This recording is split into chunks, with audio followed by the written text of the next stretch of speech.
छत्रपती शिवाजी महाराज खऱ्या अर्थानं ज्याने या देशामध्ये पहिल्यांदा आरक्षण चालू केलं ते आरक्षण जनक छत्रपती शाहू महाराज, क्रांतिबा फुले, क्रांतिज्योती सावित्रीबाई फुले,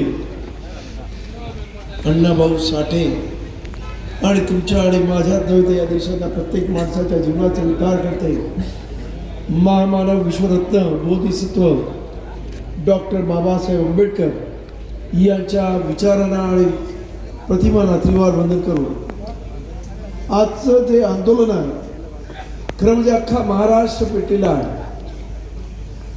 प्रथम परभणीपासून चालू झालेलं हे आंदोलन, त्यानंतर मुंबई, त्यानंतर लातूर, त्यानंतर जालना, सोलापूर, धाराशिव, त्याचबरोबर अनेक तालुक्यामध्ये ही आंदोलनं झालेली आहेत आणि प्रचंड मोठा जनसमुदाय रस्त्यावरती येत आहे. आणि एवढं येत असताना सुद्धा आता आमच्या आमदार सांगितलं सिद्धार्थजी खराताने की या 27 आमदारांनी मुख्यमंत्र्यांना भेट दिली. मुख्यमंत्र्यांनी उडत त्यांच्याशी चर्चा केली, 2 मिनिटं सुद्धा दिली नाही. त्यानंतर त्यांनी भेटीसाठी वेळ मागितला. अजूनही या महाराष्ट्राच्या मुख्यमंत्र्याला या 27 आमदारांना भेटायला वेळ नाही. तो इतरांना भेटतोय. काय परिस्थिती आहे बघा. मी सुद्धा त्यांच्या ईमेलवर भेटीची वेळ मागितली, अजून देत नाहीत. कारण त्यांचा बोलविता धडी वेगळाच कोणी आहे आणि त्याने त्यांना आदेश दिला आहे की हे झालं पाहिजे आणि त्यासाठी त्यांची धडपड चाललेली आहे. खरं म्हणजे आज या इथे अनेक वक्ते या आंबेडकरी समाजा संदर्भामध्ये बोलून गेले. कवाडे सर असतील, त्याचबरोबर भानुदास विसावे असतील, लक्ष्मणराव गुमरे असतील, त्याचबरोबर या इथे आमचे भानुदास विसावे अनेक, त्याचबरोबर आमच्या रिप्रेझेंटेटिव्हचे विजय मोरे, विजयकांत गवई, त्याचबरोबर VM बागडे, प्रकाश दांडगे, संगवाल पराव आणि अनेक सर्व कार्यकर्ते. आणि या आजचा जो कार्यक्रम ज्या 10 मुलांनी आणि त्यांच्या बरोबर असणाऱ्या अनेक त्यांच्या सहकार्याने हा केला आहे त्याबद्दल पहिल्यांदा मी त्या सर्वांना धन्यवाद देतो. कारण प्रचंड असा मोर्चा मुंबई, सोलापूर, कालच्या पावसामध्ये म्हणजे धोधो पावसामध्ये धाराशिव असे प्रचंड मोर्चे झालेत. महिला सुद्धा पावसामध्ये पाणी बघितलं नाही आणि याच्यामध्ये मोठ्या संख्येने उपस्थित आहे. त्याचं कारण असं आहे की येणाऱ्या पुढच्या पिढीसाठी आंबेडकरी समाजाचा प्रत्येक माणूस आज या इथे रस्त्यावरती उतरत आहे. तुम्ही आहे कुठे पण, कारण हे काही साधं नाही आहे. तुम्हाला असं वाटत असेल उपवर्गीकरण झालं तर काय होईल. उपवर्गीकरण झालं तर या उपवर्गीकरणामध्ये असणारे ज्या छोट्या छोट्या जाती आहेत त्यांना तर कधीच आरक्षण मिळणार नाही. पण तुमच्यासारखे म्हणजे आंबेडकरी समाजाचे बौद्ध मंडळी असतील, पूर्वीची महार मंडळी असतील, त्यांना तुम्ही लक्षात घ्या की जेव्हा आरक्षण जागा, खरं म्हणजे आता जागा निघतच नाही. जे काय खाजगीकरण चालू आहे, कंत्राटीकरण चालू आहे, जरा कदाचित निघाल्या तर त्याच्यामध्ये ज्यांना नाही मिळालं त्यांना आम्ही देतोय अशा पद्धत सरकारची भावना असणार आहे. त्यानंतर मग त्या तिथं STच्या जागा निघतील, मग OBCच्या जागा निघतील, नंतर इकॉनॉमिक बॅकवर्ड क्लासच्या जागा निघतील आणि त्यानंतर 25 वर्षाने आला तर तुमचा नंबर येईल. अशी परिस्थिती आहे. एवढं भयानक हे षडयंत्र आहे. समाजाला अजून कळत नाही आहे की हे षडयंत्र कशा पद्धतीने राबवतात. हे कपट कारस्थानी आहे, षडयंत्री आहे. त्याचा आपल्याला सर्वांना अनुभव आहे आणि त्यामुळं यांना खरं म्हणजे आरक्षण समाप्त करायचं आहे. आणि याच्यामध्ये ज्या कोणी जातीला मिळालं नाही आरक्षण म्हणून त्याला पहिल्यांदा देतील आणि त्या जातीमध्ये ते मंडळी जर भेटली नाही तर 3दा ऍडव्हर्टाईज केलं जातील आणि त्यानंतर त्या जागा खुल्या प्रवर्गाला दिल्या जातील. ही यांची धोरण आहे. त्यामुळं अप्रत्यक्ष पद्धतीने आरक्षण संपवायचं यांचं धोरण आहे.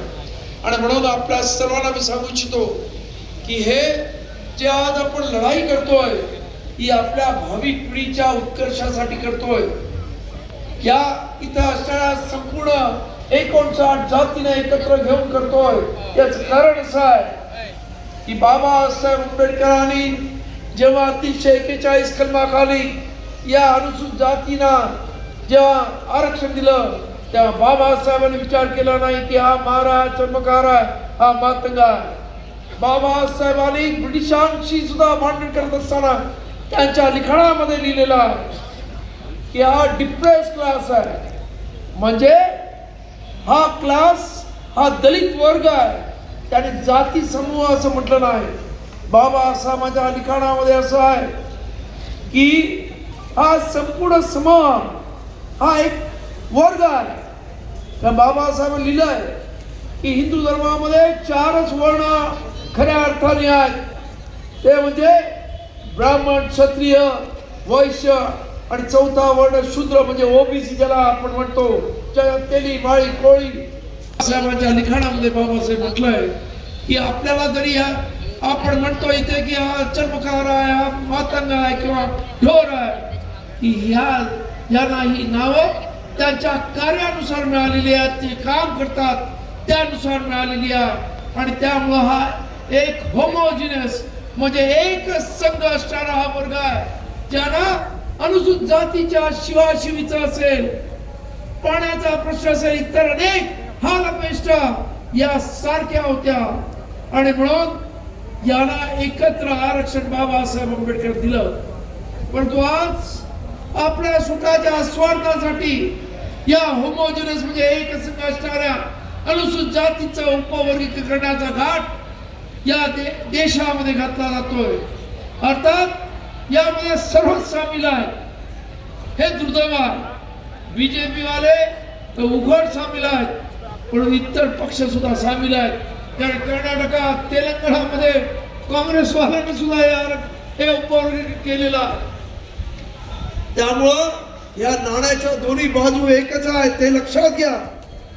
आज इथं आपण एकत्र भांडतोय. कर्नाटकातली काही मंडळी माझ्याकडे आली, तुम्ही या पद्धतीचे आंदोलन कर्नाटकात सुद्धा घ्या, आम्हाला सुद्धा याने उपवर्गीकरणामध्ये डिवाइड केलेला आहे. पण कर्नाटकाच्या हायकोर्टाने या उपवर्गीकरणाला स्टे दिलेला आहे.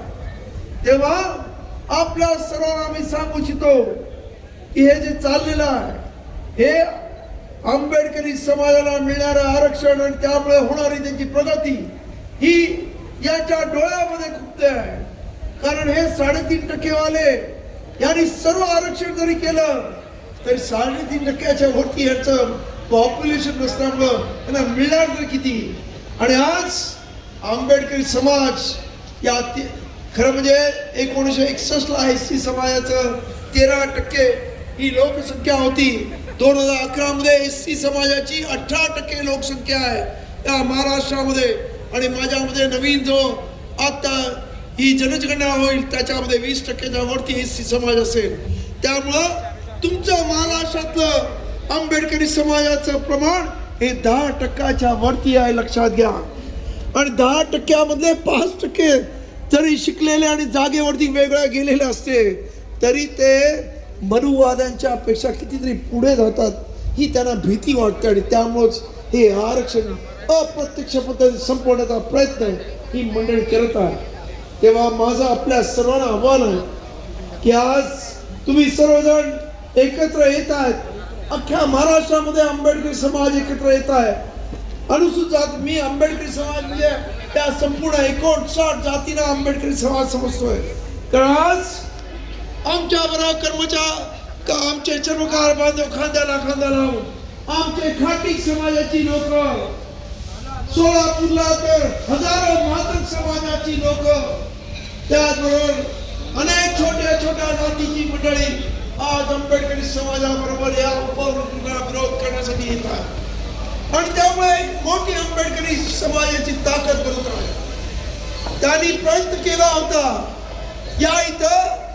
या सरकारने प्रयत्न केला होता. त्यांना असं वाटलं होतं उपवर्गीकरण झालं की आंबेडकरी समाज एकटा पडेल, चर्मकार कधी यांच्या वासाला जात नाही, त्यामुळे यांच्या बरोबर कधी येणार नाही, इतर समाज सुद्धा येणार नाही.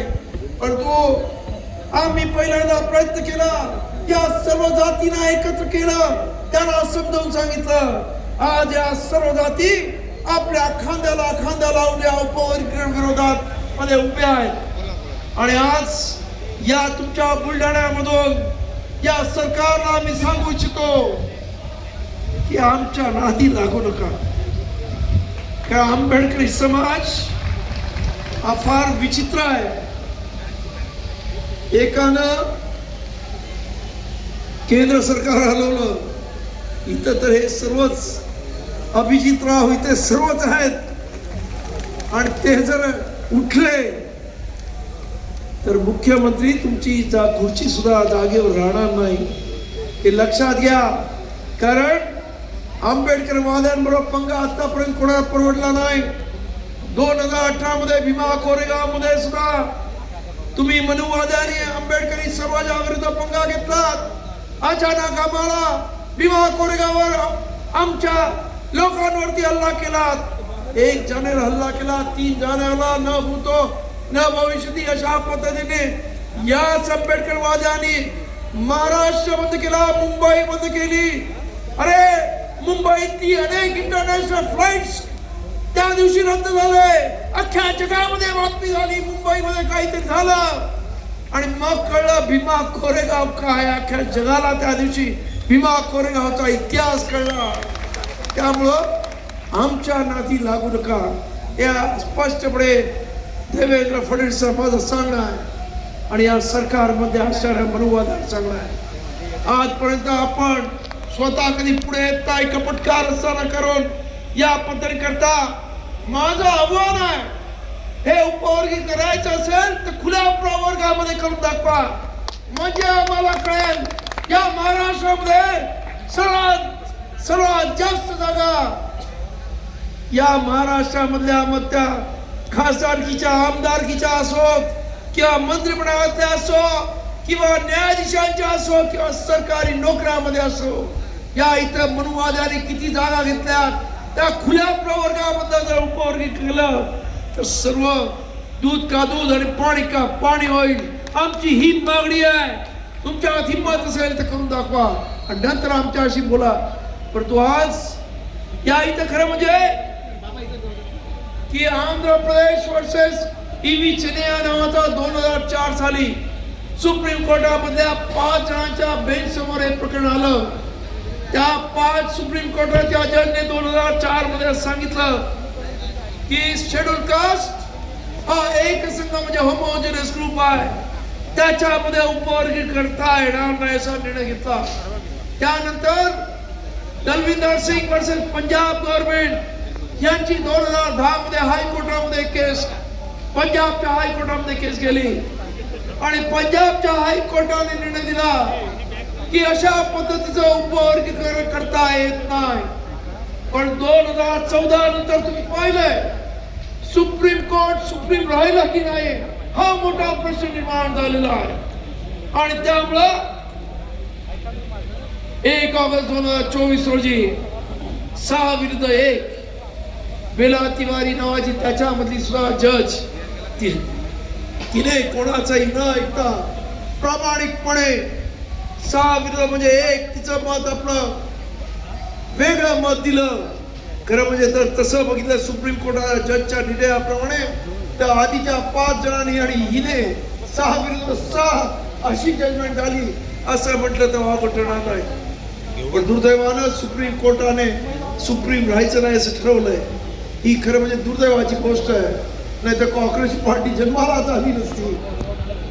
आज या देशामध्ये महत्वाचं एक लक्षात घ्या की दिल्लीमध्ये जंतर मंतरमध्ये जे झालं त्याच्याने एक लक्षात येतंय की या देशामध्ये सुप्रीम कोर्ट सुप्रीम नाही, संसद सुप्रीम नाही, तर या लोकशाहीमध्ये या देशातली जनता सुप्रीम आहे. आणि आज अनुसूचित जातीतली जनता या इकडची 90% जनता म्हणते आम्हाला हे उपवर्गीकरण नको आहे, रद्द करा. तो अनंत मनोहर बदलचा अहवाल तो बदरचा बंडल, तो बदरचा अहवाल बंडल करून सचिवालयाकडे ठेवून द्या आणि ताबडतोबीने सरकारनं हे उपक्रम रद्द झाल्याचं घोषित करा. पण दुर्दैवानं या सरकारला आमच्यामध्ये भांडणं लावण्यासाठी आणि आमच्यामधली भांडणं वाढवण्यासाठी जेवढा प्रश्न चिकट ठेवता येईल तेवढा प्रयत्न केला जात आहे. म्हणून मी माझ्या सर्व आंबेडकरी बांधवांना सांगतो, प्रकारची आमचं भांडण कुठच्याही जातीशी नाही. कारण जातीतले काही 4-5 लोक कधीही विकत घेता येतात, कुठच्याही जातीतले, आणि त्यांना एकमेकाविरुद्ध लढवता येतं. आणि म्हणून कृपया कोणाच्याही महापुरुषावरती कसल्याही प्रकारची टीका करू नका, ही माझी आपल्या सर्वांना विनंती आहे. जेणेकरून आपसामध्ये तेढ निर्माण करून यांचा जो मनसुबा आहे की आपसामध्ये भांडण लावण्याचा, तो आपण धुळीस मिळवायचा प्रयत्न आपण सर्वांनी मिळून केला पाहिजे, अशी आपल्याला विनंती आहे. आणि या इथे देवेंद्र फडणवीसला मी सांगू इच्छितो की आजपर्यंत आता सर्वांनीच सांगितलेलं आहे, आंबेडकर चळवळीचा इतिहास एकट्या बाबासाहेबांनी 2500 वर्षापासून या मनुवाद्यांची असणारी मक्तेदारी रद्दीत काढली. हो, आज बाबासाहेबांची एवढी लेकरं आहेत, जर त्यांनी ठरवलं रस्त्यावर येऊन जर उतरायचं तर काय होईल. त्यामुळं कृपया गांधी वधाची आठवण करा. काय तुमची परिस्थिती झाली होती महाराष्ट्रामध्ये, कुठून कुठे कशी पळापळ झाली त्याची फक्त आठवण ठेवा. मी पुढं काही सांगत नाही, त्यांना इशारा काफी आहे एवढंच मी समजतो. आणि त्यामुळं आमच्या नादाला लागू नका. ही आंबेडकर चळवळीतले कार्यकर्ते आहेत. आंबेडकरी चळवळ ही संघर्षावरती अवलंबलेली आहे. जाताना फक्त एक छोटंसं सांगतो, खरं म्हणजे बऱ्याच ठिकाणी मी सांगितलं की हिंदू मिलच्या वेळेला सुद्धा बाबासाहेब आंबेडकरांसारखा महामानवाचं या देशामध्ये आंतरराष्ट्रीय दर्जा स्मारक होऊ नये यासाठी अनेक जण प्रयत्न करत होते. शेवटी आम्ही रिपब्लिक सेनेच्या वतीने हिंदू मिल घेतली. अल्प याच्यात सांगतो, घेतली. आमच्यावरती खटले झाले, आमच्यावरती देशद्रोहाचे खटले झाले आणि त्या तिथं असणाऱ्या हायकोर्टाच्या जज समोर, दाऊद नावाचा जज होता, त्याच्यासमोर खटला चालू झाला. आणि त्याने पोलिसांना विचारलं, पोलिसांचे गव्हर्नमेंटचे वकील होते, त्यांना सांगितलं की आज याने हिंदू बिल घेतली, उद्या सचिवालय घेतील, तुम्ही यांच्यावरती ॲक्शन का नाही घेतली.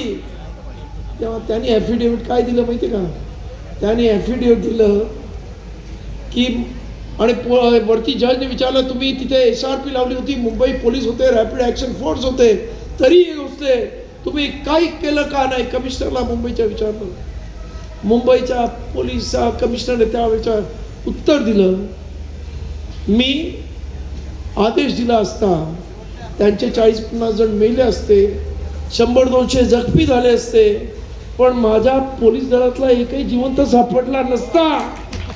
ये तुम्हारी ताकद, ये तुम्हारी डर. तुम्ही येड्या गबळाची औलाद नाही, तुम्ही पेशवाई संपवणाऱ्या महाराजांची औलाद आहात, हे लक्षात घ्या. आणि त्यामुळे तुम्हाला या देशामध्ये सर्व लोक घाबरतात. एवढी मोठी ताकद तुमच्यामध्ये आहे. त्यामुळं आज आपला हा जो ऐक्य आहे, आपली जी ताकद आहे, ही एक मूठ ताकद आहे, ती अशीच ठेवा. तुम्हाला कोणाची माय व्याली नाही, उपवर्गीकरण विरोध म्हणजे उपवर्गीकरणाची, एवढंच सांगतो. आणि आपण सर्वांनी या इथं येऊन हा प्रचंड मोर्चा यशस्वी केला, त्याबद्दल सर्व कार्यकर्त्यांचे, बुलढाणा कार्यकर्त्यांचे आणि सर्वच लोकांचे मनापासून आभार करतो. धन्यवाद. जय भीम. सर्वांनी जागेवर उभे राहायचंय 2 मिनिटं. या ठिकाणी आभार प्रदर्शन करण्यासाठी मी विनंती करतो सर्वांनी.